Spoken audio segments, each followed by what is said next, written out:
Hi.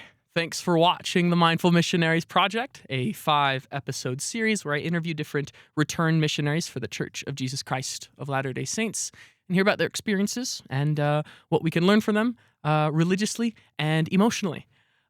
Today's guest is a really good friend of mine. His name is Travis Clarke. We call him Teyo.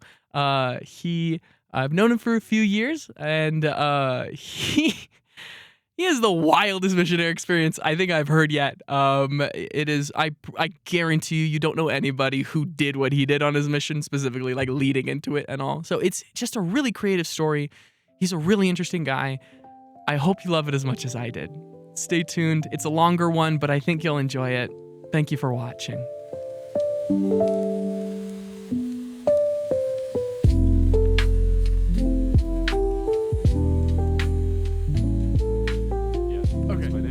Sorry, I should have followed up quicker. That's all we needed. How long you been living in Rexburg now? Since 2019, so going on 6 years, give or take. Right on. I had about a 4.5 month break in 2024 where I lived with my parents, but yeah, except for that, I've lived in Rexburg for 6 years. You served a mission where? Nashville, Tennessee. Nashville. And then after you came home, did you come straight out here to Rexburg? Like within a few weeks. Yeah. Oh, okay, cool. When did you come home? Valentine's Day, 2019, February 14th. Yeah. Wow, that's cool. Yeah. That's super cool. It's the same exact day that it was announced that missionaries could call their families once a week. I was in the car with my parents on the way home when my mom got an email from the church and was like, "Hey, missionaries can call home every week now." And I was like, "That's ridiculous. The timing is wild." I wasn't upset. Okay. Honestly, calling my family while I was on my mission would have been a burden to me because I didn't want to. And so it would have felt really bad to be like, no thank you, and not call them, you know what I mean? Yeah. Which maybe isn't great of me, but like, I don't know. It was hard enough for me to focus on the stuff I wanted to and was supposed to focus on. Mm-hmm.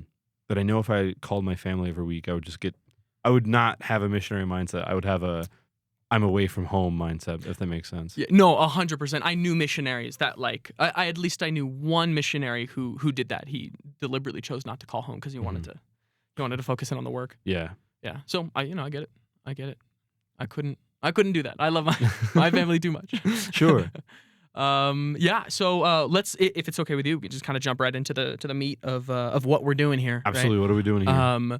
I want to talk to you about your missionary experience and just sort of the if you, to whatever degree you're comfortable sharing, Sure, the hardships you might have gone through and how you were able to sort of see the light through them or see the light because of them. You know what I mean? Yeah. So I would love to just kind of start from the very beginning about like your experience learning about missionaries. I assume you grew up in the church, right? Kind of, yeah. So my parents were not super active while I was in the home. That adjusted and changed every so often. There would be months and years where we'd go to church once a month, once every 2 months, twice a month, etc. And there would be months where we'd go every single time and we'd go to activities. I had pretty mixed experiences with being active or not being active or being member or not being member, especially because I had a pretty hard upbringing. I had like not the best childhood, and it had nothing to do with my family. It was everything to do with me and my own issues and stuff. And so I avoided church frequently, and I avoided everything frequently. Mm-hmm. So did I grow up in the church? Yes. Was it the same experience that other people have when you hear the phrase grew up in the church? Certainly not. It was a more unique kind of in the middle experience. We weren't against the church. We weren't completely less active. We went occasionally. We went to activities when we wanted to, but we certainly weren't like super active, very invested, if that makes sense. Yeah. 100%. How do you feel about the church now? Where do you kind of place yourself in that frame? Yeah, I'm definitely further on one end now. I'm definitely like very devout, lacking of a better way to put it. Mm-hmm. I I go to big important apostle devotionals every time they happen, right? Like I go to. I wasn't a call out to you. Don't worry. I For know the you're viewers at sick. home, I was sick yesterday and I could not go to the Bednar devotional. It was not my fault. Dude, you missed out though. I heard I did. We'll talk all about it after we're done here. Nevertheless, Yeah. I go to the extracurricular stuff that I find important. I attend church every single week. I read my scriptures every day. I pray super frequently. My fiance and I, we read scriptures every day. We do like a weekly planning the way missionaries do. Not weekly planning, it's more of a companionship inventory, but we like evaluate each other and work towards goals together based upon Christ and getting closer to God. So as far as like how I was then, how I am now, very different. Mhm. I'm not lukewarm at all. I'm not against the church like I have been whenever I was a teenager. I'm like actively all for it, all about it, doing my best to stay on that side. Having said that, there are a few things where I lack. Like, I don't go to a lot of, lacking a better term, extracurricular stuff. I don't do like the family home evening thing my ward does, and I don't go to like institute classes and stuff. And that has a lot to do with I have a work schedule that wouldn't allow me to. Even if I didn't, I don't know if I would go to those. It's mostly time consuming, and I don't want to resent stuff like that. I don't want to dislike it. And so it makes more sense to not attend those. Because I'd rather ignore them than have bad feelings about them because I'm bored of them or not interested. And you feel obligated to be there. Exactly. Yeah. And so, having said that, if I didn't work now, I would probably attend. I would probably go to at least one thing a week, right? But with my work schedule, it's just out of the question. Okay. That's super relatable. It's something I think about a lot and should probably meditate on a little more. Because sometimes, it's easy to find yourself at a thing you don't want to be at. Yeah. Yeah. And on the one hand, if you don't want to be at a thing, you should go anyways and do your best to want to be there. On the other hand, if that takes away from the experience too much, or if you are not at the point that you feel that you can do that, sometimes it's better to stay home and eat a meal and get some rest, especially if you're as busy as you are. If you're not doing anything that day at all and you're trying to justify not going because like, well, I might resent it, just go. Like, you're not doing anything that day, you absolute coward. Just, you know what I mean? Yeah. That's me talking to myself mostly. Okay, yeah. No, I hear you. So I like, I'm excited to, I'm going to put this down. I'm excited to hear about that transition of like self-spirituality. So like you come from a background where like you might not have been all too active spiritually, and then you find yourself on a mission. Tell me how that happened. Yeah. I have a very weird mission experience. I've talked to you vaguely about it. Very unique. So 2017, I was a senior in high school. I was graduating. 2016, right before I got into a senior of high school, there was floods in Louisiana. We lived in Arkansas at the time. I'm from Louisiana originally. The floods affected my brother, my uncle, and a bunch of people. A lot of damage happened. It was really bad. One day during that summer, which by the way, it was a terrible summer. I got anorexia like it's a sickness. I was diagnosed with anorexia. I lost a ton of weight, and it was because of like a really bad breakup and mental illnesses, and it was rough. It was a very bad summer for me. I lost like 75 or 80 pounds in like a school summer, like a high school summer, like a crazy amount of weight, way too fast. It was a bad time. I was very depressed. So I'm in my room, laying in my bed, doing nothing, being depressed. My dad opens the door and is like, hey, there's a really bad flood in Louisiana. I'm leaving to go help do repairs. Do you want to come with me? And I was like, oh, sure. When are you going? Like this weekend? And he's like, no, I'm getting in the car right now. You want to go with me? And for some reason, I just went, okay. So I packed a bag. We jumped in the car. We got some fast food on the way.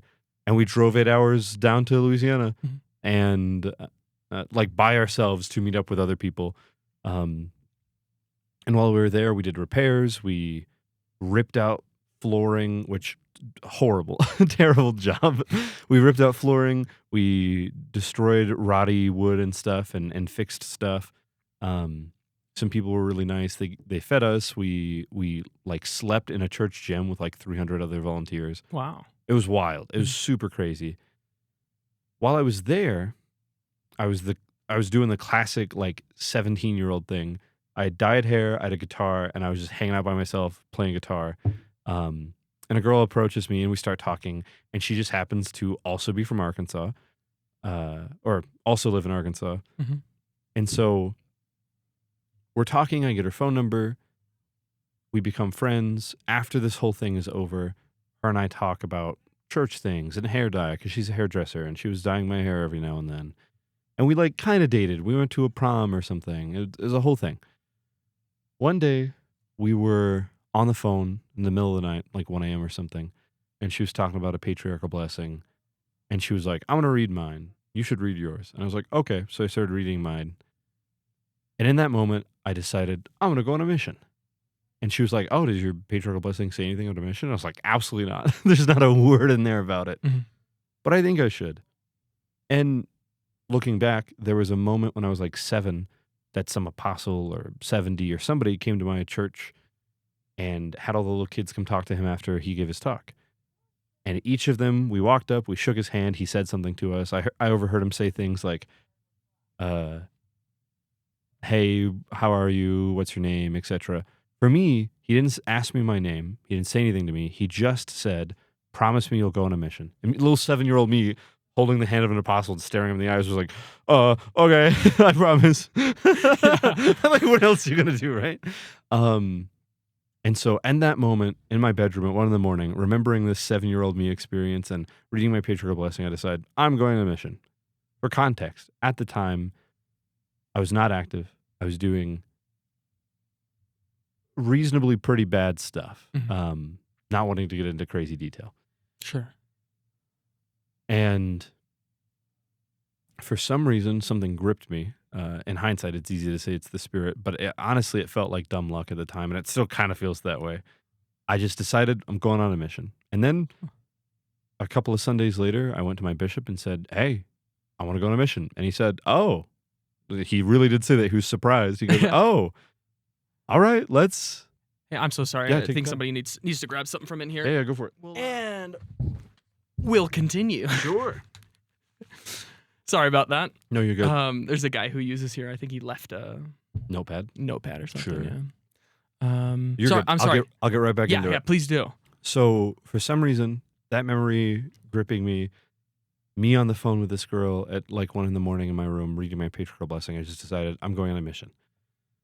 And I go to my bishop on Sunday and I say, hey, I want to go on a mission. He, very surprised, goes, oh, okay, sure, let's work some stuff out. Mm. And he asked me the sort of things I had been doing and confronted me about things that I obviously was doing wrong. And he was like, well, the timing is kind of convenient because you'll be 18 next year. And it'll probably take a year of like us working some stuff out before I can approve you to go on a mission. And I said, deal, let's do it. So a year passes. My papers are in. Oh, for context, when I stepped out of the bishop's office that day, my mom was like, hey, why were you talking to the bishop? And I said, oh, I'm going on a mission. I was talking to him about that. And she goes, why? Really? She was shocked. That's crazy. Well, yeah, like for reference, I was like pagan in this moment. Uh-huh. Up to that point, I was like sleeping around. I say sleeping around with one person, but still. Uh-huh. I was in such depression that I lost like a person's body weight off of my body in like a matter of 2 months. The only thing that ever made me happy was dyeing my hair, and like that's it. Genuine. I was the worst state that I personally could probably be in at that age, at that time. Mhm. The only worst thing that could happen to me is if like a parent died or something. I was in a really bad spot. All of the stuff in my life was questionable, and all of my life choices I was questioning, and everything was bad. Not to sound dramatic, but everything was pretty bad at the time, at least from my perspective at the time.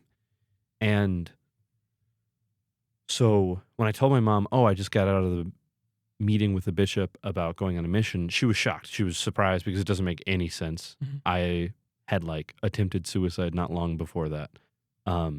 super weird for this to be happening. Mhm. And looking back on it, it's still weird. Like, I know it was probably the Spirit, but it's still weird to look back and think, oh yeah, that's the time I decided to go on a mission. Of Yeah. course, right? Like, that's so random and strange. Nevertheless, I do that. A year passes, it's senior year. I am about to graduate. I'm about to go to a festival for theater in the summertime. It's an international thespian festival, super exciting. I'm also about to get my Eagle Scout, and all that needs to happen is my parents need to turn in my paperwork. They didn't turn in my paperwork, whatever. I didn't get Eagle Scout. Super frustrating, not the end of the world.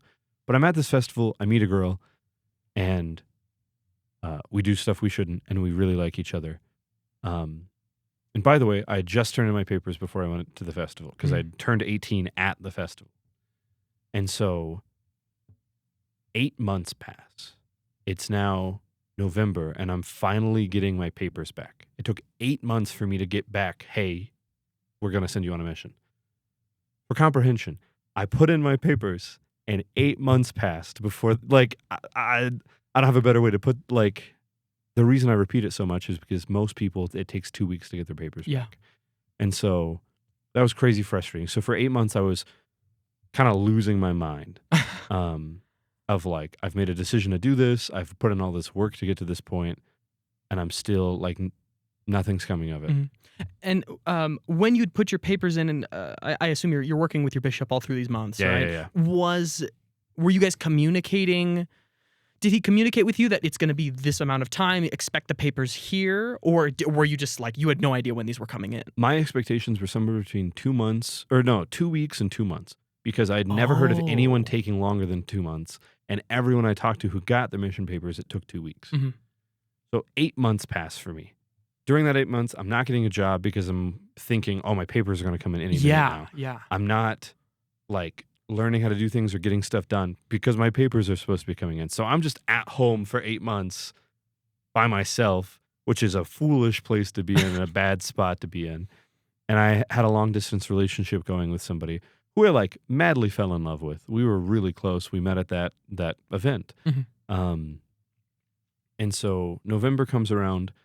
My stake president calls me into his office, and he gifts me. He hands me an envelope that was supposed to be mailed to me that had been opened. And he was like, hey, here's your mission papers.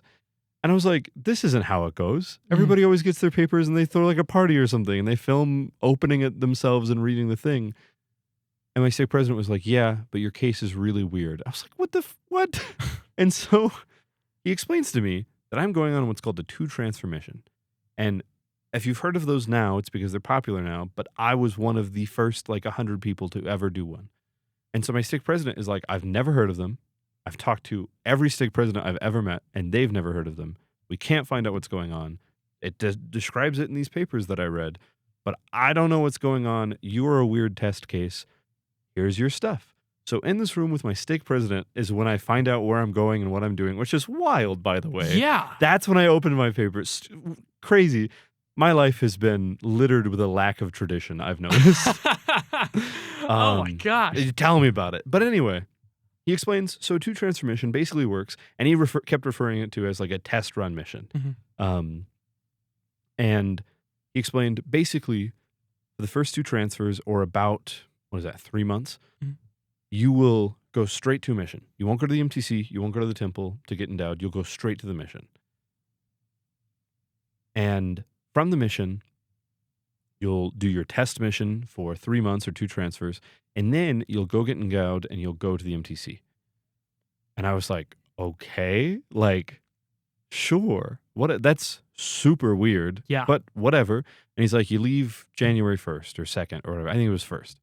And I'm like, cool, I guess.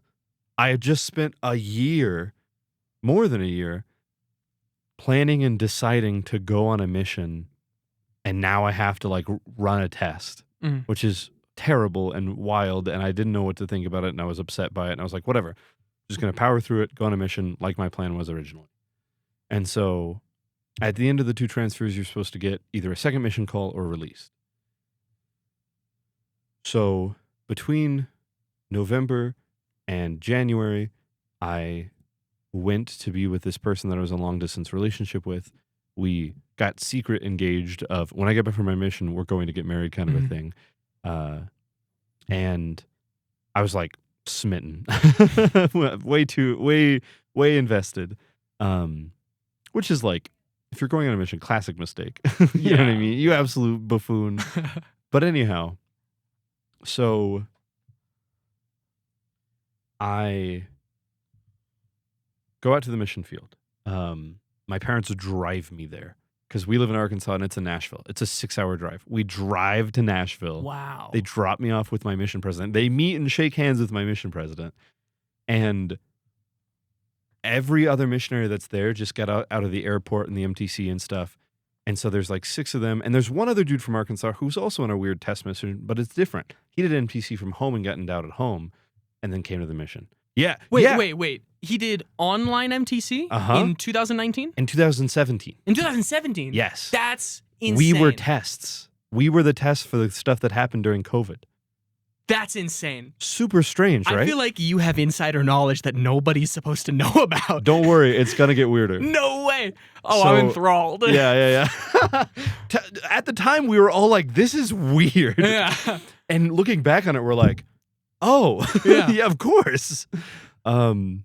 But so we get there and everyone's like interacting with each other of like, haha, MDC stuff or whatever. And they're looking at him like, oh, that's a weird thing. And they're looking at me like, wow, that's a really weird case. You're not even endowed. I felt like a random civilian just hanging out in the military. And they're like, oh, you got basic training, right? No. Oh, they give you a gun, yeah? No. So you're just going to be like watching us fight? No, I'm going to fight. Okay. Yeah. What? And so everyone's confused by this. I'm confused by this. I'm frustrated and stressed about it. My first transfer happens. My second transfer happens. Near the end of the second transfer, I am stressed out of my mind because I've come to discover finally that it's not a test mission, and that I need to work out of my own volition and choice if I'm going to choose to serve a mission the rest of the way or if I'm going to be released right then. My mission president isn't going to say, you fail the test, go home, or you succeed the test, stay. It's my choice. And I'd already made my choice. And I was really frustrated. And I was in love with someone back home. And I wanted to go home. And I was frustrated that the choice I had made previously wasn't just the choice. It stressed me out of my mind. And within those 3 months, those first 2 transfers, I had talked to my mission president and said, hey, this bad stuff happened with me and my previous relationship. These sins happened and we need to talk about it. And we started working it out and trying to fix it. And he said that he was pretty sure that's why I did a 2 transfer mission, to solve that problem. And I said, great. I don't know if that's why anymore, because I learned something really important at the end of the 2 transfers. And as I was stressed about how do I make this decision, I want to go home, I want to stay, I'm freaking out. I was in the back of the house that we were in because my first 2 missionary apartments were homes. Like we had houses, which is also weird. Yeah. I was in the back of the house we were living in, and I face into a bed, crying, praying, angry praying, unhappy prayer. It was not a good time for like an hour. And both of my companions, because I was in a trio, were like, we're just going to let you hang out, buddy. And they went to the other side of the house and just did whatever. And so I'm sitting there doing that for literally an hour. And this stupid song rhythm can't get out of my head. And I can't figure out what song it is. But the rhythm is stuck in my head. And eventually I'm like looking into it. And I'm like, this is a church hymn. And I find the hymn. And the hymn was Be Still My Soul. And everything came together in that moment of this huge spiritual epiphany that I had had then that I had never had before, and that has been retestified to me in the years that I've been off my mission. God did not care if I served the 2 transformation and went home. He didn't care if I served the mission. He didn't care if I never did the mission. He wanted me to be okay. He loved me more than he wanted me to work. He cared about my well-being and wanted me to calm down and stop crying and yelling at him. He wanted me to take a breath and just make a good choice, because going home and starting college and starting my life would be a good choice, and staying out and helping people get baptized and taking care of the world around me would be a good choice. That wasn't important. What was important is that his son stopped crying and throwing a tantrum and being unhappy. And the love of God had never really dawned on me. I believed in him. I got it. I believed in the scriptures. I knew the Book of Mormon was true. I knew Christ was our Savior. But I never got the feeling of love. I never understood this idea that he was our Father, that he gave a crap about how we felt. Only that he gave a crap about what we did and about keeping the commandments. And I lost sight of that, and I regained sight of that thanks to that moment. And so I decided to stay on a mission, kind of on a whim, honestly, because genuinely at the time I thought it could go either way. But kind of on a whim, I decided I'll stay, right? Mm-hmm. It was kind of terrible. I was depressed. I was missing the person I liked. I had no idea what I was doing, and I felt out of place because I wasn't endowed. I hadn't been to the MTC. They hadn't given you a gun yet. No gun, no training. I was lost. But I decided to stay, again, kind of on a dumb luck, kind of a whim. I think I went beyond the question you answered. And I kind of started describing my whole mission. That's exactly what I wanted. Good, You're good. right on the road. Perfect. And then at the end of that transfer, I put in I decided to stay on a mission, and I got another mission call, this time from President Nelson instead of President Monson. Fun bit of trivia. President Monson died the day I left. Wow. That morning I woke up, I went up to my dad, and I said, hey, let's take me to Nashville. And he's like, President Monson died. And I was like, that's a great omen. Can I pause and check the cameras here? Thank you. Yeah, go for it. So it's the end of the transfer. I put in my, I say I'd like to serve the mission the rest of the way. I get another call, this time from President Nelson, which is cool because now I have a call from Monson and from Nelson, which is just a neat little thing. Yeah. And I call up Elder Titus. And by the way, I got called to Nashville, but I could get called to anywhere. I could have gotten called to wherever.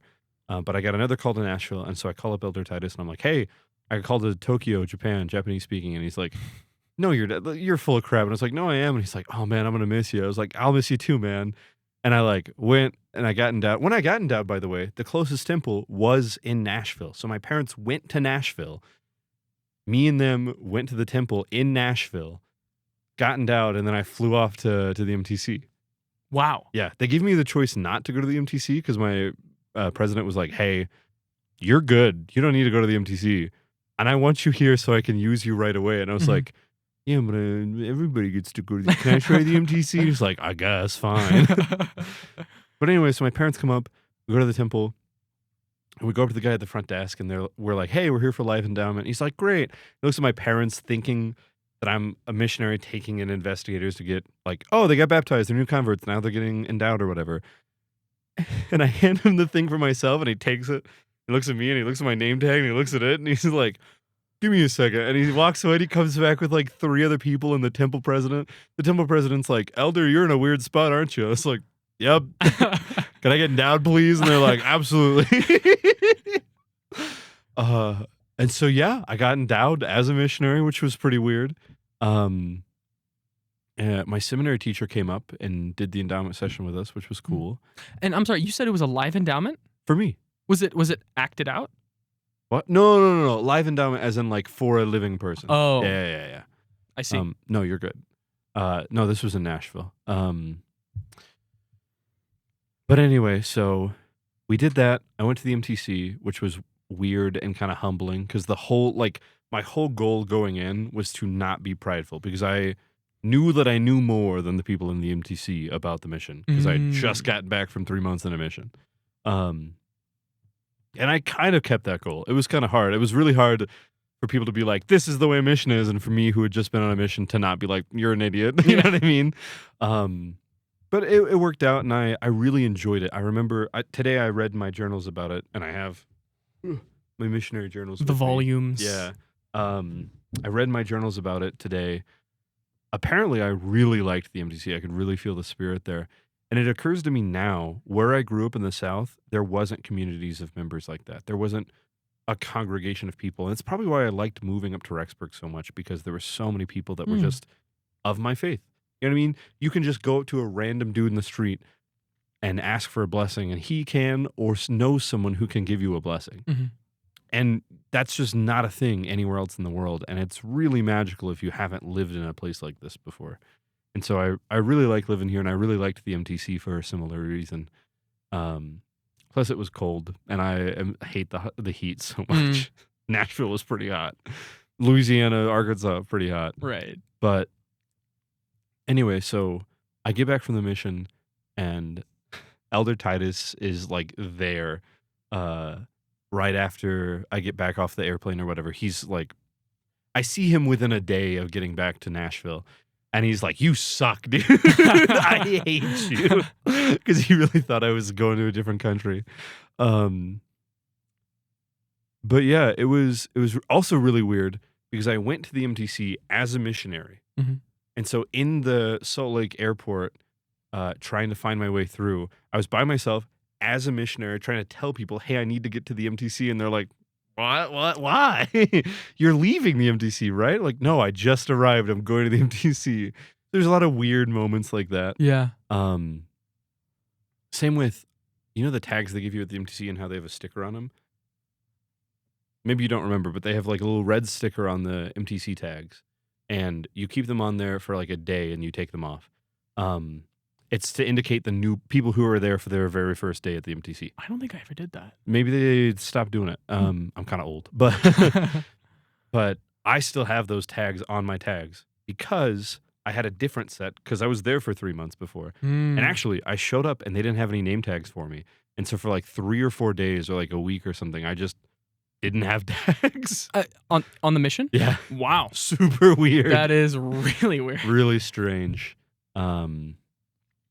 But anyway, so that happened. Came back from the MTC, did missionary work, and I faced a lot of problems with depression and various mental illnesses. I still do. I was diagnosed with autism whenever I was a little kid. I've been diagnosed with depression a few times since then, and with a bunch of other random stuff.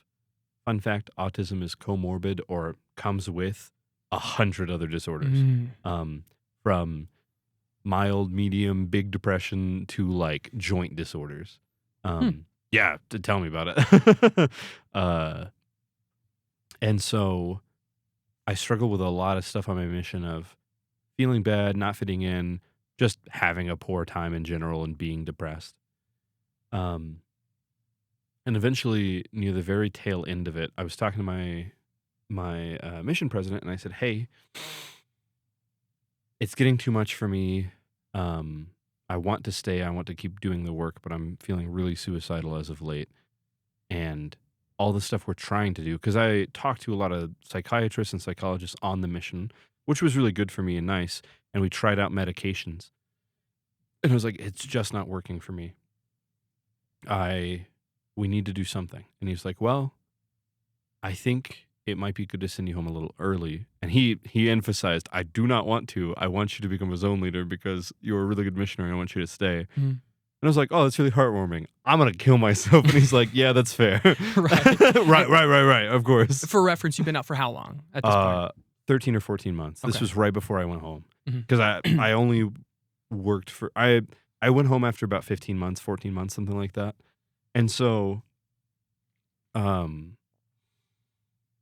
am talking to him about this, and he's saying you should probably go home at some point. And I was like, "Well, the other trouble is if I go home to my family, I have a strong feeling that it's going to get worse and rather than better. And I'd like to be in an environment that's better than the mission and better than my family." And he was like, "Well, have you thought about going to a church college like BYU or BYU Idaho?" And I was like, "Well, not really. I've talked to other missionaries who have been to BYU Idaho or whatever, but I haven't been, and I don't know anything about it. I don't know anybody who lives out west." And he was like, "Well, when you go back to your area after this meeting, tell your companion you have permission, go to a computer, look into information about BYU Idaho, and get back to me." And so I went and I did that, and I called him and I said, "Hey, this looks great. I think this would be just exactly what I need. However, I would need to somehow get in right now for the semester that's happening in like a month or less, and there's no shot because like registration happens at a certain time, then you have to be approved, and then you have to get certain scores and transcripts in. There's no way I'd be able to get approved fast enough, so the next available time would be in 6 months from now, or 3 months, or whatever it was, and I don't know if I can last that long here or at home. And he was like, "Okay, don't worry about it. I'll do something. I'll take care of this." I was like, "Okay." And so I'm like putting my stuff in to the website, and like a message comes up, and it's like, "You're accepted." I was like, "Huh?" Apparently, he was really good friends with the previous president of the school. So he talked to him and said, "Hey, I'm getting someone in today. Do that for me." And he did. And on top of that, I got a job on campus with that recommendation. Wow. And I was working that job for a couple of weeks, and my supervisor was like, "Hey, your last name's Clarke. Are you like secretly the son of President Clarke, the previous president or whatever?" And I was like, "No. Why?" And he's like, "Because to give you this job, I got a call from him directly." And I was like, "You what?" This was the president before Henry Eyring? Yeah. Uh, The president of BYU Idaho, like a few months before this, called this guy and said, "Hey, hire this man," hmm. because my mission president was friends with him. What was the job? I was just cleaning in the Hinckley building. Okay. Like, it was a pretty lame job, and it was like 4 in the morning, terrible. But I really needed money Mhm. because I was poor. I still am poor, but I was super poor. And so anyway, that works out magically, which was crazy. I've never had connections before, so that was really cool. I go home and I start talking to another girl. Classic stuff. Right on. Nothing bad this time, thankfully. Great. Tell me I'm about glad. it. Yeah. I'm a ladies' man. And by that, I mean I'm obsessed with women. No, I'm kidding. Mm. But anyway, so I get home and I start applying for jobs because I need to pay for tuition. And I'm thinking to myself, this is not going to work. I'm only going to be here for like a month. There's no way I'll find a job, and there's no way that it'll pay me enough to pay for even a plane ticket to get to BYU, Idaho. Like, I'm toast. Mm. This is where the plan falls apart. And the next day, I get a job at a place that pays like 20 something an hour. I work crazy hours of like 40 plus hours a week, like 60 hours a week, like a silly amount of hours and money. And in the 1 month that I'm there, I make enough for 2 semesters of tuition and rent. Like, exact or not, one semester of tuition, rent, plane ticket, etc. Exactly enough Mm. for everything. So basically, from the moment that I decided I'm going to go on a mission to this moment, everything has just magically fallen into place for me. And it wasn't a testimony builder because I already had a testimony. It was more of a like reward. And I was like so thankful that things were finally working out really well in my life. And I think it had a lot to do with my mission. Even though I didn't do my best, I wasn't the most obedient, and I kind of was unhappy for a large portion of it. I could feel the blessings of a mission, if that made sense. Yeah. And calling back to earlier in the story with how that random person shook my hand and told me to go on a mission and made me promise. Throughout my mission, people asked me, "Why'd you serve a mission?" The classic, everybody asked that question. And I always said, "Oh, when I was 7, I agreed to somebody that I would." And they were like, "Okay, sure." Right. Which is a pretty lame reason, but I didn't have a good reason. It was kind of dumb luck that I Mhm. decided to. And so the last day of my mission president is like, "Hey, you and your companion go do an endowment session in the temple, and then drop you off in Nashville. Your companion will get the new companion, and in the morning we'll send you home." And I'm like, "Okay, cool." So we go to the temple, and we're in the temple, and we're hearing rumors and people talking in a certain way, of like something is happening at the temple. We're like, "Okay, interesting." And Elder Gong, who had just become Elder Gong, walks in to the men's dressing room. And we're like, that's an apostle. This is Nashville. What is happening? Yeah. He wasn't in any sort of event. He wasn't doing talks anywhere near. He was just passing through, driving back to Utah, I think, which is a ridiculous drive, but whatever. Mm. I think he was going from like Florida to a different place past Nashville, and then he was going to go home. But so he's there, which is crazy. And we shake his hand and we talk to him, and he talks to everybody in the temple. And during the endowment session, we see him walk past once or twice. And really cool guy, very kind. When he talked to my companion, he was like, "Oh, what's your name? Good to meet you, elder, blah, blah, blah. Where are you from? What are you doing?" etc. He gave us a little bit of advice. I wish I could remember it. I think I wrote it down in one of my journals. Mhm. He shook my hand and he said, "Oh, it's really good to meet you again." And I stared at him for a long time of like, what does that's the most cryptic way to introduce yourself to someone you've never met. Yeah. And he left. And my companion's like, "You've met Elder Gong?" I was like, "No." I don't know who this man, what are you talking about? And so I'm thinking on it, and I'm thinking on it. I'm trying to figure out if I've ever met him before. And like an idiot, I didn't go ask him, which is very dumb of me. Mhm. But on my way home, I'm talking to my mom, and I'm like, "Hey, remember that guy who came whenever I was 7? Do you remember anything about that guy? Like the Area 70 or whoever he was?" And she was like, "I remember he was Asian." And I was like, So I go and look up the time frame of Mhm. like Asian 70s in 2006 or Yeah. 7 or whatever. Fun fact, there's like 3 at the time. There's more now, but literally out of all the ones in the entire world, there was like 3. And the one that was anywhere near our area was Elder Gong while he was a 70. And it occurs to me in that moment on my drive home from the mission that at 7 years old, Elder Gong sent me on my mission. And on the day I was leaving my mission at age 19 or 20, he sent me home. And I get home. It's a Saturday, I think, and there's a stake conference for my parents' stake. So we go to it. We go to the adult session, and there's a 70 giving a talk, and it's one who had just been, or no, later on in April, he gave another talk at General Conference, which was cool. But he comes and talks to me, and he's the guy who ends up releasing me, which is cool. And Area 70 released me. How neat is that? He's married to my mission president's sister. He's my mission president's brother-in-law. The Area 70 who was at my parents' stake conference the day that I went home, the day that I met Elder Gong again.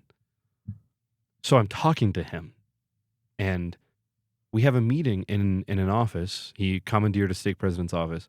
We met for an hour, and we talked about a lot of stuff, and he gave me a blessing, and then he released me from my calling. And it was really meaningful. And if I hadn't believed in the gospel already, all of that stuff would have been testimony to me. But rather, it just felt like rewards of like, "Hey, you're doing the right thing. Like, relax. You're doing a good job. Here's your evidence. Here's your proof. Here's what you should know." And one of the things he told me that I know a lot of people need to hear, and at the time, I was fine. I was good. But he told me, "You have served your full mission. When you got your release papers, they said, you are released from serving your full mission. You weren't kicked out. You weren't sent home. You finished. You are done. You've served your mission." He gave me advice about college. He helped me out a lot, and he gave me a couple of insights about my mission president, which was cool. Crazy happenstances. Like, the amount of stuff that went the way it did on my mission was insane. And I could talk for hours about all the crazy things that happened. Because those are not, like, those are probably the craziest things, but I have equally crazy things that happened on my mission. I've told you about the family, the roller coaster ride. Yeah, I remember that. I was really blessed to have crazy experiences on my mission because I've not been blessed with very good memory, and it's impossible to forget some of those things, which is also the reason I journaled as much as I did, because I knew I would forget so many important things. Like, I don't remember how depressed I was. As I was reading my scriptures, or not my journal entries, I realized I was so depressed all the time and so lovesick, and I had forgotten that stuff. It's been 2019. It's been 7 years since my mission, and I've forgotten all the bad stuff. I forgot that I was lovesick. I forgot that I was broken up with. I forgot that I was depressed and that I was like suicidal. I forgot all of that stuff. I remember Elder Gong. I remember those crazy spiritual experiences. I remember that hymn that kind of ripped me out of my crying and unhappiness. And as an adult, 7 years later, as someone who's faced much harder experiences than the mission, it definitely doesn't define me. It definitely is not a big part of my life now. But if it wasn't there, a lot of my life would be worse and a lot different. And I wouldn't have the same testimony I have now. And I wouldn't have those crazy experiences that hopefully can help other people grow a testimony as well. My patriarchal blessing, I was blessed with the ability to recall things to help other people. Basically a memory to serve others. And I know that my mission was probably 90% of those experiences that I'll be using to help other people. And I've seen that. And I have a huge testimony of that. Incredibly. A cool thing I wanted to share with you. Yeah, please. I found in my life, people who seek to have a good time will have a good time. And people who seek to get the job done will get the job done. And if you do both, you'll have the best time. You'll get the job done and you'll have a good time. And so I've always sought to have a good time and to remember things that are important and to have cool things. And so I have this cool thing I brought with me. And basically on my mission, we had this kick for a while between missionaries and our mission president of using our favorite scriptures and our testimony of those scriptures in our lessons. And so we were asked frequently, what's your favorite scripture? My favorite scripture is 1 Nephi 15:8. It's written on the back of this book. And I said unto them, have you inquired of the Lord? I really like it because I'm an idiot and I always forget to pray. And it's got a story to it. It's a long story. We'll get that later. But some sisters in the mission wrapped this for me. You can feel it. It's like burlap. Yeah. And they wrote my name on it and they put my favorite scripture on the back of it. And so throughout the mission, anytime I would meet a missionary, maybe not anytime, but anytime I did and we had a little bit of free time, I would hand this to them and ask them to write their name, the date, and then mark their favorite verse. And so I have this really cool heirloom of favorite, favorite scriptures in the Book of Mormon from my mission companions and people on my mission. And at the end of this, if you don't mind, if you could mark yours and write your name down, that'd be pretty cool. But yeah, I don't know. I think it's something that really helped me remember important stuff, remember people that I loved at the time. And also, like, it was fun. It was enjoyable. And I think that's something that so many people don't do on their mission is enjoy it. They go on their mission, they have the hard stuff, they have the spiritual stuff, and then they don't have the, like, my companion pooped in a Wendy's bag stories, which I have. I had a great time. Weird stuff happened. Funny things happened. We had a guy poop in a Wendy's bag for reference. We had a person that owned an Elvis museum. I drove a Ford Model T. What is that? It's the first car. What?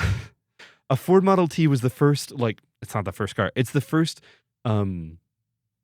like, what's the word? Automobile? No. Made a lot. Like, the first one they made tons of. The first mass-produced car. Thank you. The first mass-produced car. That's crazy. The Ford Model T. I drove one on my mission, which was terrifying because I did not have a license and I didn't know how to drive a normal car. You didn't have a license? No. I learned how to ride a bike on my mission, too. Oh, my gosh, dude. I lived in the middle of nowhere. My parents didn't have enough cars to teach me. They had one car for both of them to get to work. And so were they going to let some idiot 16-year-old drive it? No. That's fair. Did I want to learn how to drive because it was scary? No. So I didn't.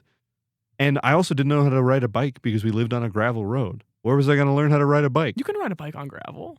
Not if you're learning. Oh, that's okay. Yeah, no, you get on a bike on gravel without knowing how. I dare you. But so on my mission, I learned how to ride a bike and I drove a Model T car.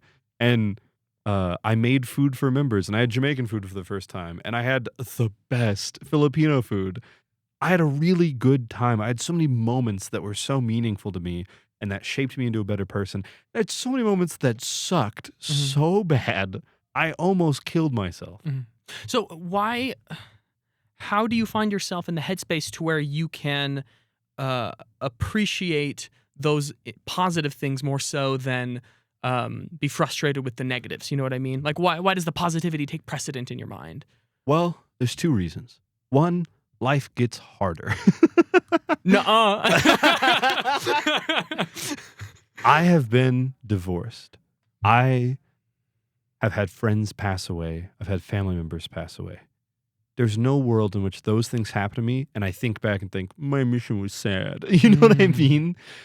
Because life is much harder later. I have to pay rent, man. Like, oh man, rent is so much. The economy is so bad. And on my mission, I didn't have that. I was just sad. Now, that's not the only reason. The other thing to think about is to realize and remember that the world is the way that it is. It's flawed. It's not perfect. And if you get hung up on that stuff instead of how delicious mangoes are, you're going to kill yourself. If you get stuck only on how depressed you are, or how unhappy the world is, or how bad things are without trying to fix those things, and you're just stuck on them and unhappy, you're gonna kill yourself. Or at least I am in the way that I am. Other people might just be depressed, and that's just as bad in my opinion. Right. But if you do that and go, yeah, this sucks. I have to pay rent. It's really hard. But this week, somebody gave me a steak, and it was really good. And that was a highlight of the week. You'll feel a little bit better. The world won't be fixed. People won't stop sinning. You won't suddenly feel good about your life. But you had a delicious meal. You had a cool conversation. Elder Gong remembered you when you were 7, right? Like, pondering on the things that are bad is important if it leads to things that are good. And if it doesn't lead to things that are good, it just leads to things that are bad. Pondering on the things that are good is always good. Right? So logically, it doesn't make sense. And actually, emotionally, you just forget the bad stuff because worse things happen. Right. Like, I didn't remember until I read my journals how bad it was because so much worse stuff has happened to me since then. You know what I mean? You forget the negative stuff as life happens because more negative stuff happens. Right? Then me never worried about my rent. Back then, I never worried about relationships or a divorce. Me now does and has had to worry about those things and realizes that old missionary Elder Clarke just had some stuff to work out. And now I have some stuff to work out and rent to pay. Right? Yeah. I don't know if that fully answers your question. No, 100%. I think it does. But realistically, you can't survive pondering on the bad stuff without pondering on the good. You just can't. It's not worth it. It's not worth your time. You will suffer. It'll be bad. Horrible things will happen. And also, pragmatically, you'll forget. Time will heal it. And I really do mean that. Crazy stuff has happened to me. I was abused a lot as in previous times, and bad things have happened to me. But I don't think about that when I'm making pizza. Like, I don't think about it when I'm drinking water. I don't think about it in my spare time because I'm 25, about to turn 26 this year. You grow out of it. You forget. And if you don't and you can't and you feel something truly needs to be fixed, you should fix it. And then you should forget later. And you will eventually. Time really does heal all wounds eventually. Time won't give you back the stuff you lost. But you'll forget the stuff that the problems you have, you know? You'll move on. Yeah. That's been my experience at the very least. And I know it's the experience of a lot of people. Yeah. And I really appreciate that. I know that a lot of the things that you have said have resonated with me. And my hope with this project is that there might be somebody watching who sees things the way I do and needs a little perspective. Yeah. And so that's what you provided me. I think that's really valuable. Open Wendy's bags. Have a good time. Get people's favorite scriptures. You know what the problem is my life hasn't sucked enough. You know what I mean? It needs to suck harder. You're having too good of a life. Yeah. It's these dang cell phones. We're reaching, I think we're past an hour Sure, on our time here, so yeah. we'll probably need to wrap it up. Do you have any final thoughts for the viewers at home, whether somebody's preparing for a mission or, might be just struggling with life in general? What final thoughts do you have for them? Life is too multifaceted. It's too good. It's too bad. It's too medium to really say anything definitive. You can't say your mission was good. You can't say your mission was bad. It was 2 years. Too much happened. There's no such thing as a person who is evil or a person who is good. They're people. They do evil things. They do good things. There are experiences where good things and bad things happen. But life is too much to quantify it in a couple of words and sentences. And trying to do so is a fool's errand and a waste of your time. Just enjoy what there is to enjoy and do your best with what there is to not enjoy. I love that. I love that. So Stop trying to much, dude. classify stuff, man. Yeah. Quantifying Dang, things man. is a fool's errand. Yeah. Well, thank you for sharing that, dude. Thank Absolutely. you for being here. Yeah. I really appreciate you. I love being here, man. I'll talk all day about my mission. Yeah, for the viewers at home, Teyo is one of my best friends here in Rexburg, so this is a dream come true, honestly. Thank you all for watching. It's been a long time, so we'll let you go. Have a Like great and subscribe. day. Yeah, do that too.